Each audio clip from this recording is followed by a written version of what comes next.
I'm your host, Dennis Horvitz, the David Letterman of the Hopelessly Damned. Not only am I an atheist, but I play one on TV. Seriously, our guest is Professor Peter J. BRANCAZIO, who has taught physics, astronomy, and of course on science and religion at Brooklyn College. He is also the author of this book. This is my well-worn copy, The Bible from Cover to Cover, which is, I believe, also available on Amazon. He has twice been our guest, always to a packed house. And tonight he will be discussing the topic, was Jesus invented by committee? Here for the third time, and hopefully, and I assume, not the last time, Professor Peter BRANCAZIO.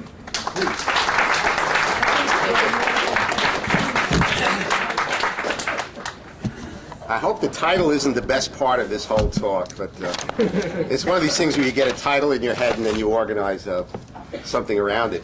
But this is, of course, a subject that I've been really gotten interested in. I mean, I started out in astrophysics and wound up in history of religion somehow. But it's been a very fun, very wonderful journey, and I really enjoy reading about this stuff and teaching it. One of the things I like about teaching and lecturing is that it gives you a license to tell people what they didn't want to hear. So I hope I can do some of that tonight.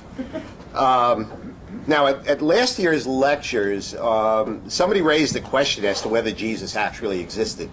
And I was kind of surprised by that question. I mean, I've come across more people now who really don't believe that Jesus existed, and it's a worthwhile question to examine because obviously it would have very profound consequences, you would think. So this is what I'd like to talk about, the history of how Jesus Christ was invented. Now, we have to make a distinction between the historical person, Jesus of Nazareth, and the Jesus Christ of Christian faith. Jesus Christ is revered by Christians as God's only begotten Son, a spiritual or heavenly being who came to earth in human form, was crucified and died a sacrificial death to redeem the sins of all mankind, was raised from the dead, ascended into heaven, and who offers salvation and eternal life for all those who believe in him. Now, that's not a very believable story to us, but it certainly is to the 2.2 billion Christians, 1/3 of the world's population, and we may certainly wonder why so many people believe it, including some very many intelligent people, but that's not the question we're asking tonight. What I want to talk about is, was there an actual Jesus of Nazareth who was somehow quickly mythologized and deified by the early Christians? You got to remember, Jesus is not the founder of Christianity. It's a religion not by Jesus, it's a religion about Jesus. So Christianity begins with his death. But nevertheless, was he a real man or was he an entirely mythical creation? And could we compare him to, say, other fictional characters who were depicted so vividly that they became real to us? Like, for example, from ancient times, Hercules. When we toured Greece a couple of years ago, our guide, who was a very bright young woman, was convinced that Hercules was a real person, and that's what she thought. Odysseus in the Iliad and the Odyssey, King Arthur, Hamlet, Captain Ahab. All of these people have achieved a sort of reality. And I was looking up to see when Sherlock Holmes was born and where he lived, but of course he also is a fictional character who has become very real to people. My personal favorite is Captain Kirk. And it took a long while to convince my kids that he wasn't really there. And of course Spock was my hero. He was my role model. The detached person who totally scientific, totally rational, just stands back and looks at humanity. I do the same sort of thing. And another one of my favorite characters is Zorba the Greek, who was not a real person, but who I came to love and followed his philosophy for quite some time. Anyway, it's fascinating how great characters can become real to you, but the question is Jesus one of them or not? Now, the main sources of information that we have about Jesus is in the four Gospels. And it becomes pretty clear to anyone who reads them that objectively that they conflict with one another. I remember the first time I started reading it, and I read Matthew, read the whole thing through, And then I turn to Mark, and I say, wait, I just read this. And what you find is that Mark is the oldest of the Gospels. It's the first Gospel. It's the shortest Gospel to be written. And that Matthew and Luke copied, plagiarized, almost word for word. Whole sections of Mark are found in Matthew. And what they did was to, I'll talk more about this later, basically what they did was to add material to Mark's Gospel. So it's really sort of like a second edition or revised edition. So these three Gospels, Mark, Luke, and Matthew, are really one Gospel. And these are called the Synoptic Gospels because they're all basically the same thing. The fourth Gospel, the Gospel of John, is the last to be written, and it's the most theological. And again, I'll talk a little bit more about that later on. But it's very clear that these are not eyewitness accounts. And it's very clear that this is not history. John says, talking about his own work, he says, "This was written so that you may come to believe that Jesus is the Messiah." So it's obviously, these were evangelists, which literally means one who spreads the good news. So they were not historians, they were evangelists. There's a big difference. So skepticism about the historical validity of the Gospels goes back a long time. It goes back to the 18th century. It's an outgrowth of the Enlightenment, when people for the first time began to look at the Bible thinking maybe this isn't the revealed Word of God, and looking at it as historical document. One of the most interesting critics from this time is Thomas Jefferson, who, while he was in the White House, in his spare time at night, took out his scissors and paste and put together his own Bible, his own version of the New Testament, and consisting of what he only thought were the authentic words of Jesus.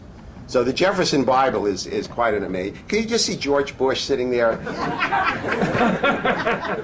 Anyway, so the search for this historical Jesus, and this is what it's called, the search for historical Jesus, it goes back a long way, many, many centuries.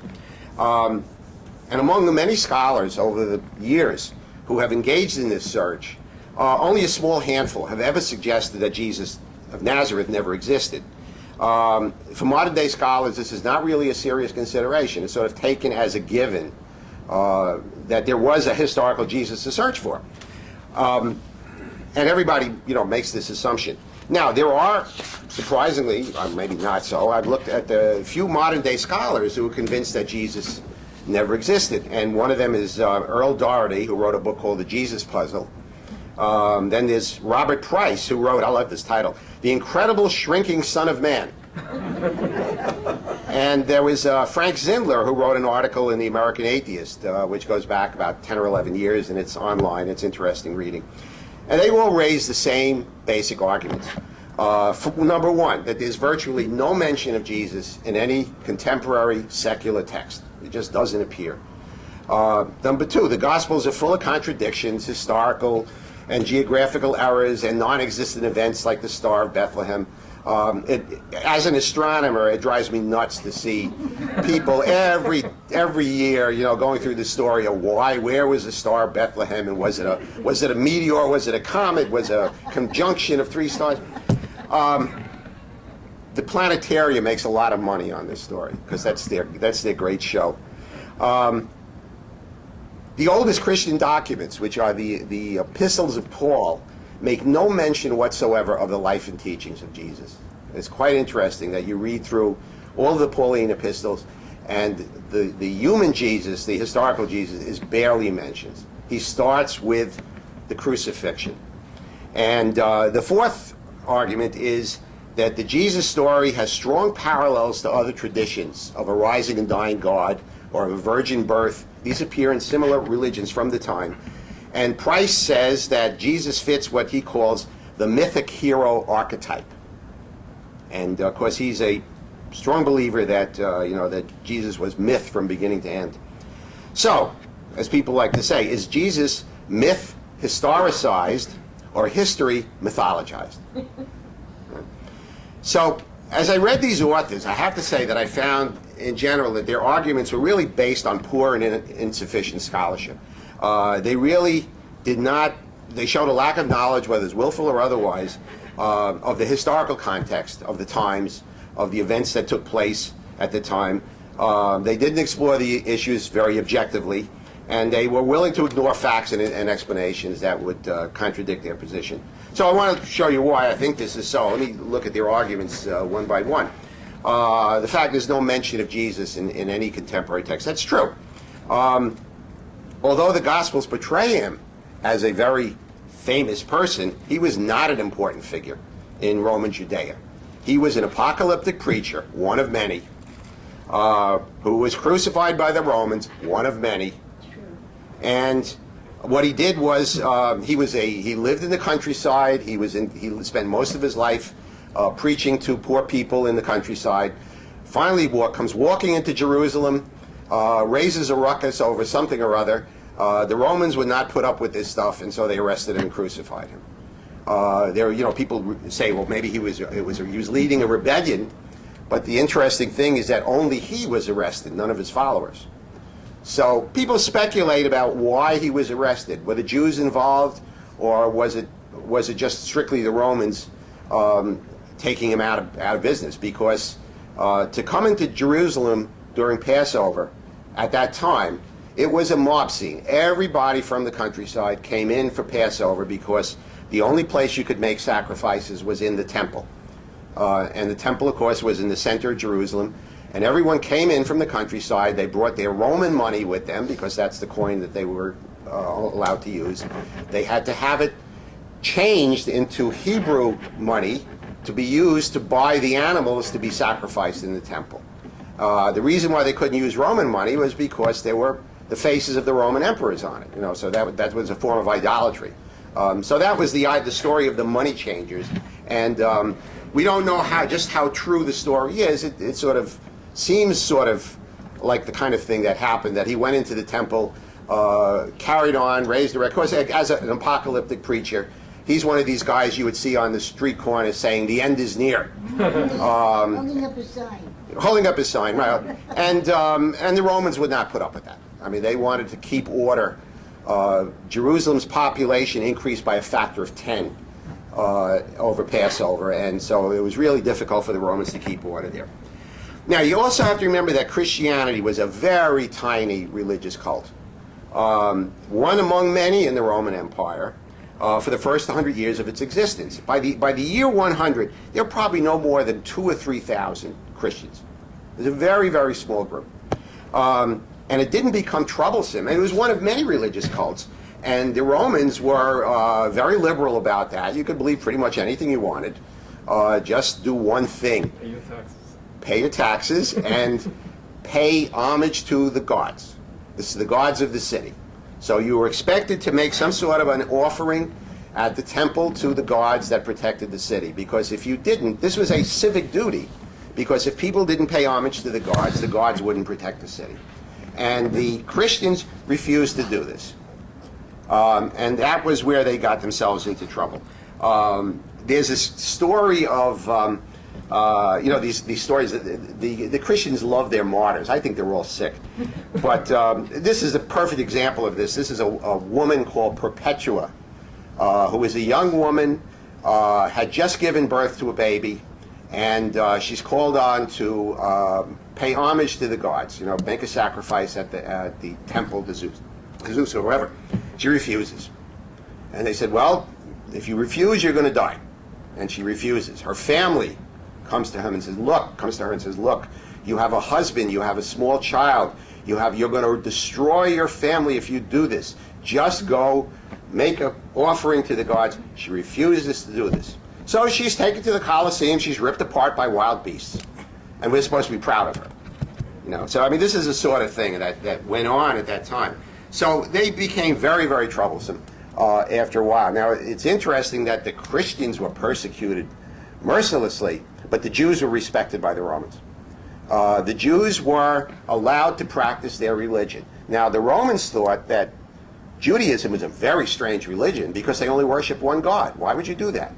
But nevertheless, they said it was a very, very old religion, and so they did not have to make did not have to make contributions in the temple.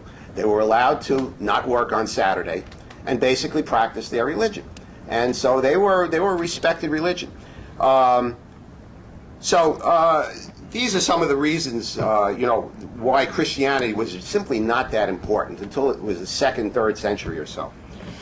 Now, Jesus is mentioned twice in 2 or 3 times actually in ancient texts, and the most famous one is Josephus, who is the great historian of the antiquities of the Jews and the Jewish war, and he is the historian of that period of time.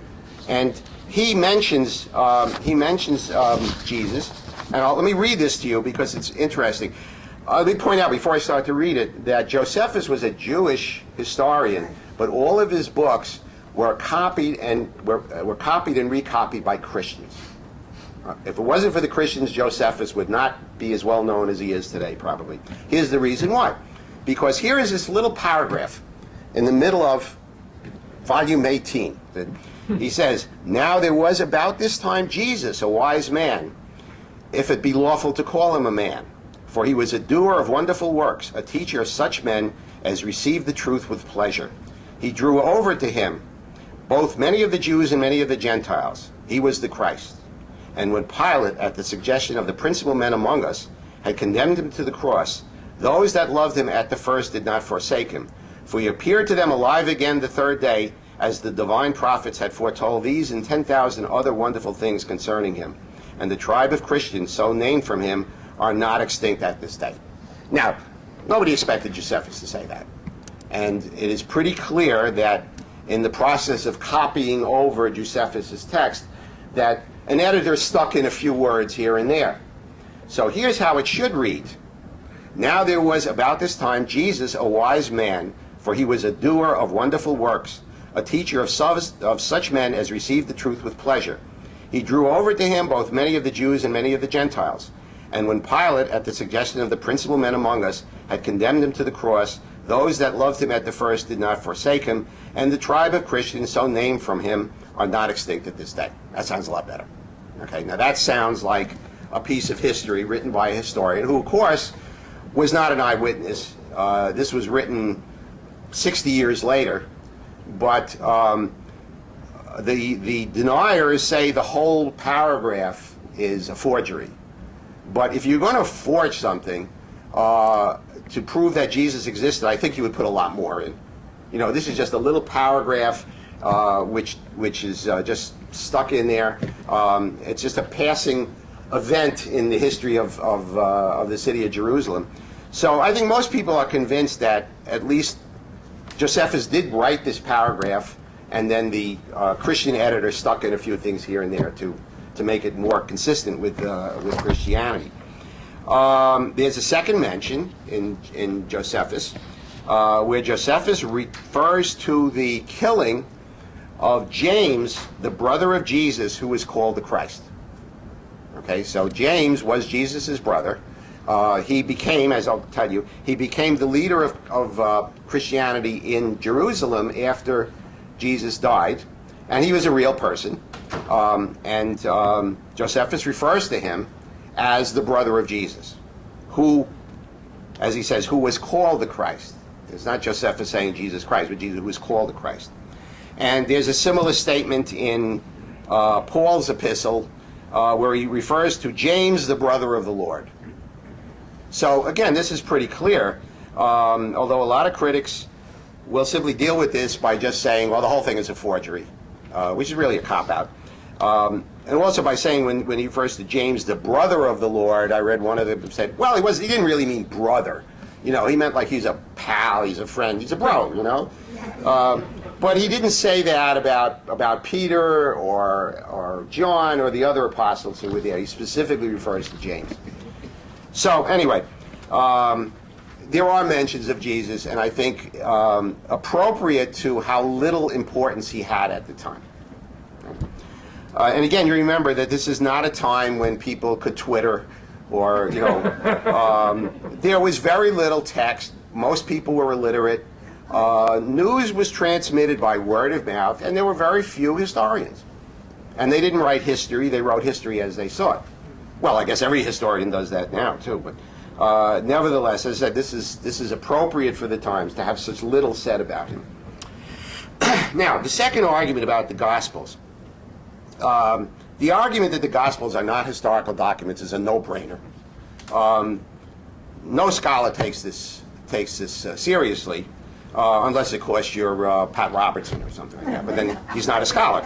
So these Gospels were written 40 to 60 years after the events they describe, and they're based on oral traditions that were passed along for 20 or 30 years, and a written collection of sayings. So it's a combination of oral tradition plus some written document. And as I said, these books had a purpose. They were written to show that Jesus was the Jewish Messiah, that he was a fulfillment of scriptural prophecy, and this is the slant that you find in all of them. The last of the four Gospels, John, had a different point of view. And when you read the first three Gospels, then you read John, you really wonder if they're talking about the same person. Because John was writing, well, let's say, Mark wrote his Gospel around 70, the year 70. Matthew and Luke was in the 80s and 90s, and John was close to the year 100. So that's 70 years after the fact. And by that time, Jesus was becoming deified. So John tries to show that Jesus is a God come down, or a spiritual being at least, come down from heaven. And his book opens with, in the beginning was the Word, and the Word was with God, and the Word was God. The Word is the translation of the Greek, the logos being the knowledge of how everything works. In other words, the knowledge on which the world is based. And he talks about the Word is made flesh. So this is referred to as incarnation. In other words, the Word, which is a spiritual entity, is turned into a human being. So if you think of the word incarnation, it means carne is meat, to make flesh. As I said, anybody who wastes his time debunking the literal truth of the Gospels to show that Jesus didn't exist is wasting his time. I mean, that's that's no scholar. The unreliability of the Gospels does not prove that Jesus did not exist. They could easily be understood as glorified stories about a real historical Jesus. That makes a lot more sense. Now, when we come to Paul, it's true that the Pauline epistles say practically nothing about Jesus' life, but they do. Paul does say that Jesus was born of a woman, born under the law. By that he means the Jewish law. And he makes a few minor references to his words, a couple of things that Jesus said, very minor things. But his main argument was that Jesus was the Christ, which is the Greek translation of the Hebrew word Messiah. So he called, and he says that Jesus was sent by God to redeem mankind. And of course he says Christ died for our sins in accordance with the Scriptures. So Paul is coming right off the top with a theological interpretation. And in a sense, Paul invented Jesus Christ. In fact, the name Jesus Christ was a sort of a corruption. Paul started out, Jesus the Messiah, Jesus the Christos. So Christos is the Greek translation of the word that means the Messiah. And so he refers to Christ Jesus, Jesus the Christ. He refers to him as Jesus Christ and also as Christ. But all of that means is that he thought that he was the Messiah. But of course, Jesus Christ has become his name. He's the son of Joseph and Mary Christ. And everybody knows that. But if you happen to walk up to Jesus in the street and say, Jesus Christ, how are you? He would look over his shoulder and say, who the heck is he talking to? Because his name was Yeshua ben Yosef. Yeshua ben Yosef. He was known in his time as Yeshua, the son of Joseph. And his name gets translated into Greek as Jesus, and so he becomes Jesus the Christ, and finally Jesus Christ. Paul, it's often said that Paul is the real founder of Christianity. And he is the one who took the Jesus of the historical Jesus and converted him into Jesus Christ, which is what the Jesus Christ of modern Christianity. So his epistles It's an interesting point. I've never seen anybody think of this before. It's kind of obvious, but his epistles are letters written to various Christian congregations. There's a letter to the Romans, a letter to the Corinthians, and so on. They're all written to congregations, pretty much. And there are 13 of them. And of those, most scholars think that only 6 or 7 were actually written by him, that the others were written by other people in his name, which was not, we'd call it plagiarism, but or forgery or whatever. But it's not. It's this is something that was very commonly done. If you wrote a theological treatise and you put it in your own name, the Gospel according to Herman, no one's going to pay any attention to you. But if you put it as written by Paul, then it becomes right. So this is a common thing to do. But the important thing is, do you think that in his entire lifetime, Paul only wrote 6 letters? He must have written hundreds and hundreds of them. These are the only ones that survived. So we have no idea what he really taught about the life of Jesus when he spoke to his congregations. He could have told them about the life of Jesus because he knew people who knew him. Okay? And it's fascinating that all of Christian theology is based on these 6 letters, or the 13 letters, because they assume they're all written by him. But there actually must have been an enormous amount of writing. Now, it's also fascinating that Paul founded a few Christian colonies here and there, but when he started on his journey, and you got to remember, how did he get from Jerusalem, where he started out, to Rome, where he died? He walked.